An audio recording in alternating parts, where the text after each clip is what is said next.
Hey, what's up? In this video, I'm going to finish the second part of the powder coat oven build. I'm going to put the first part up here. Now, it was going to be a 3-part video, but once I started editing the second video, I noticed that the audio quality was messed up and I realized that I had my mic hooked up wrong, so it was recording from my phone. So now I have it set up to record here, and I finished off the build, and I figured, you know what? Since there's a lot of time lapse from just putting the oven together, I'm going to do that. So I'm going to have some voiceover, and I am going to play some music, and then towards the end of the video is where I'm going to hook up the heater, and that is actually where the audio starts to get better, is where I'm hooking up the heater and doing the first fire up. So I'm going to go ahead and put this video together. It's right before I start editing it. Hope you all enjoy it. If you have any comments or anything, just leave them down below and I'll get back with you.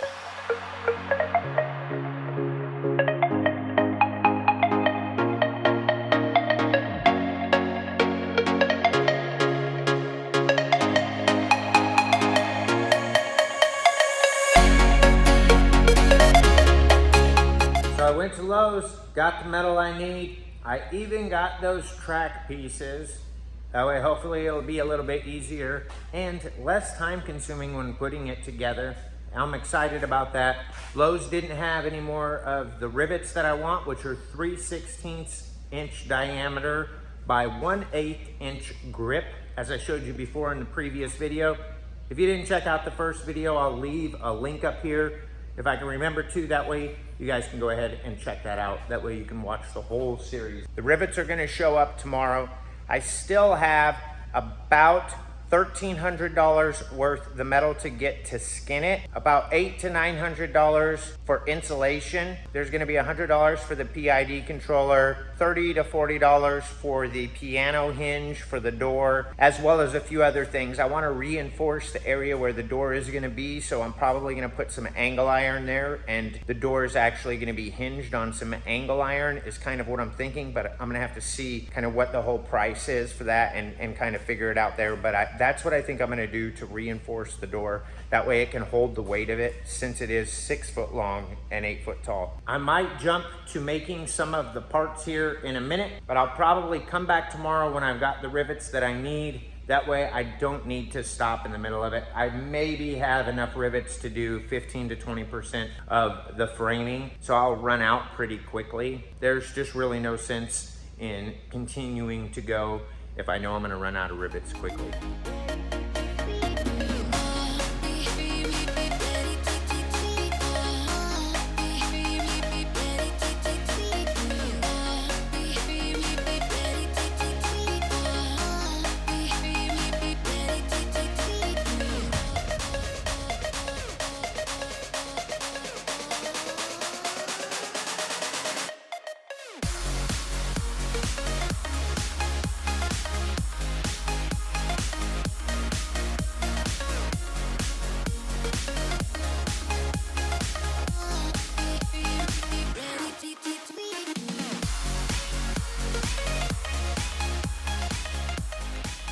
Now that I have everything framed up, I went ahead and picked up the 24 gauge Galvalume, which is the metal I'm using on the exterior and interior of the oven. They use this on commercial ovens, and it won't discolor over 500 degrees, and it's not going to start deteriorating till over 1200 degrees, and my oven will never get that hot. I also picked up the insulation, which is Rockwool fireproof insulation. It's good to 1200 degrees and the oven will never get that hot. Now, before I can start putting walls up, I need to go over and get some Ramset nails and some Ramset shots, because Lowe's doesn't have it, so I have to drive over to Illinois and pick it up. Once I get back and get the walls finished, I gotta start setting them up, and the Ramset's gonna help hold that stuff in place. Also, I built all of this oven by myself except for 5 minutes of work where I had somebody help me set the first roof piece. Shout out to Paige and shout out to Jeremy. I appreciate you for that. So putting all these walls together is going to be time lapse, but once I actually get to setting some of the stuff up and putting together the oven and wiring up the oven and firing up the oven, the audio is better, so I'm not going to do as much time lapse. And if you like this video or getting any value of it, share it with somebody, or maybe follow the channel if you think I might have some content you might like.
Okay, so I went to Lowe's and I've got some aluminum here to reinforce where the hinges are gonna go on the door and on the oven. And I also went ahead and got two 30-inch piano hinges. That's 60 inches. The whole height of the oven is 8 foot. So this right here is gonna get very close to half of it, well, over half of it covered. I'll do one towards the top, one towards the bottom. If I need to do another one, I'll get one that fits in between at another time, but I think that this will be okay. And what I just did is I took some of this metal and I cut it into 8-inch strips, and I'm lucky because my landlord actually has a 10-foot break. These pieces are 8 foot long. I'm gonna go ahead and bend them so they're U-shaped. And what that's gonna do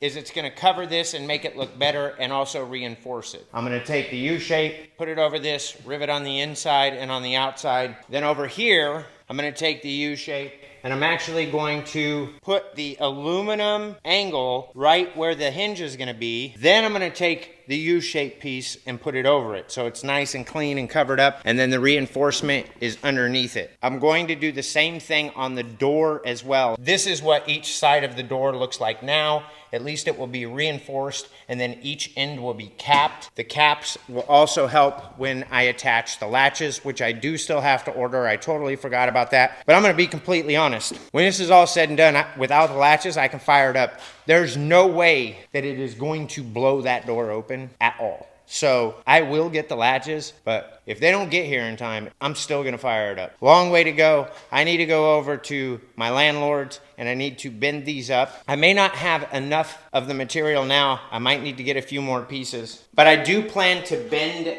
1 to 2 inch angle and put it all around the top and all around the edge in the back there. By doing that, it's gonna help reinforce the oven, and it's also gonna make sure that no excess heat gets out through any of those cracks where it's all been sealed and riveted together there. I'm not gonna fill it with anything. I'm not gonna caulk it with anything. I'm not gonna use any chimney caulk, no heat caulk, no nothing like that.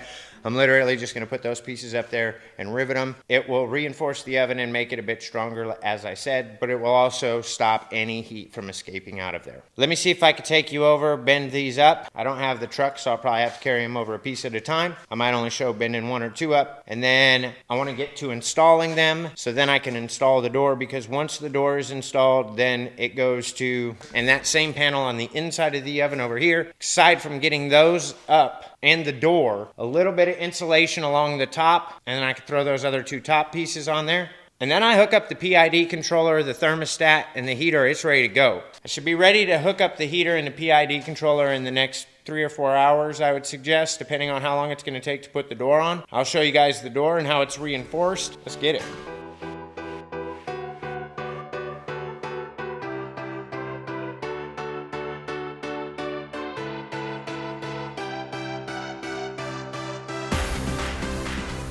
Well, it's about 3:30 in the morning on a Saturday. I can't sleep. I really want to get this oven done as I fall over things. So I've got this panel right here to put in. I need to put some insulation in there and then go ahead and put that panel over it, or that sheet over it. The other wall, same spot on the inside, also needs that done. So I'm gonna go ahead and knock those 2 things out. All of the insulation is installed on the top. It's ready for the top sheeting to go on. Then right here where these 2 walls come together on each side, I'm gonna just go ahead and put a strip down those on the inside as well as on the outside. A, to make it look a little bit nicer, and B, to stop any heat from escaping. Right here, I'm probably gonna end up putting the thermostat here. There's gonna be a thin sheet that I put right here on the inside and the outside. I'll go ahead and do it on the inside and drill a hole. And then that spot right here, I'll put the thermostat stuff through. I'll cover this, and then I'll build a box right here. Y'all should be able to see me building the box, firing it up, and everything in this video. Because the audio was kind of trash on the last footage, I'm gonna do some voiceovers, and then I'm just gonna put all of this at the end so it's all one video. And then I may make a separate video kind of breaking down a little bit more into depth or whatnot, or just a separate video for the heater and stuff. That way if people wanna find it, they can just go to that video. So yeah, I'm gonna go ahead and start putting this together. I need to get those two pieces on and the stuff on the top, these little strips, and then I'm ready to hook up the heater and the PID controller and do the first fire up on this. I probably got a couple hours of work just getting everything tied up and getting ready to get to the heater stuff. So I'll show you all and keep you all updated. Let's rock and roll. This is really the final steps of it.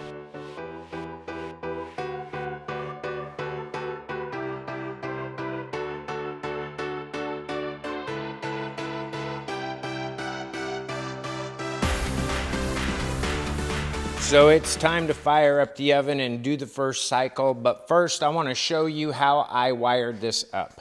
Now your oven has to have a power wire. So in this case, this orange wire is an extension cord that I went ahead and hacked up because I actually accidentally dropped a full sheet of this stuff on it and cut it the other day. What we've got here is this wire here is the thermostat. It goes right here. Red is hot, blue is cold. Here is the extension cord. The white is the ground, black is the hot. So you have 2 power in on your PID controller. That power also shares with the SSR, the solid state relay. And then these 2 black and white wires are the inputs there. So basically this black wire is the power for the solid state relay. Now again, if you are running heating elements, it should be real close to the same, but it might be a little bit different. But what you do is you have to run a ground. I run it off a plug. So basically I plug this in, that's power for all of this. It creates the power for that outlet, which runs the heater and the solenoid. So basically the thermostat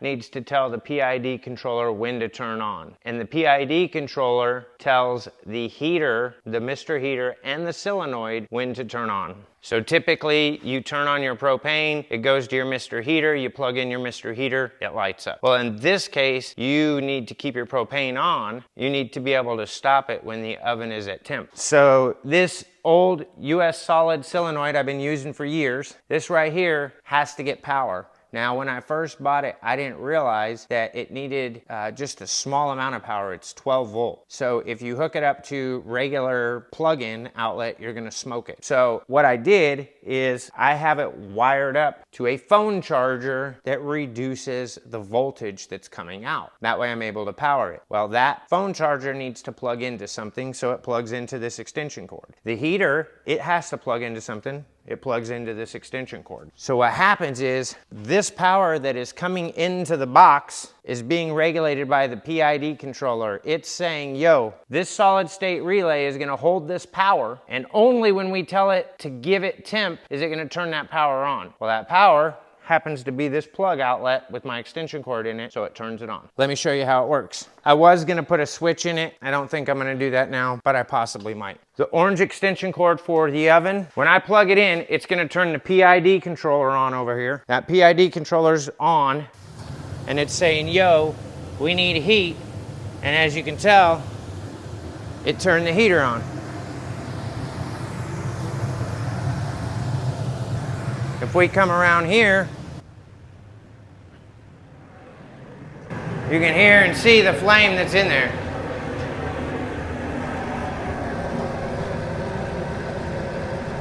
And it is definitely kicking. Now, I didn't realize, I thought the flame was gonna come out farther, so I might scoot it a little bit closer, but the temp is already up. So I'm gonna close this up, see how long it takes it to get to temp. I might shorten that distance a little bit there and just run it more straight into here. I'm excited. A few moments later. So the first run and fire up was a success. It did get to temp, but it did take a little longer than what I wanted. I'm gonna make some angles and go around the whole roof, all the way around it to make sure that it's sealed good. I also don't have all of the sheeting up on the roof yet. I plan on doing that later today. And I have a few more small things. If it doesn't heat up faster, I'd like to have it at least in the 12 to 15 minute range. I'll just add another heater to it. That way it's pushing it and it's going. But right now I can cure parts in it, and right now it is working. Not as efficient as I would like it to, but it's better than not being able to do anything bigger than 5 or 6 feet. I hope you all enjoyed this video. Leave your comments down below. I'll do some follow-ups here soon and also show some bigger parts getting done. But I've got a mess to clean up. Make this shop look like a shop again.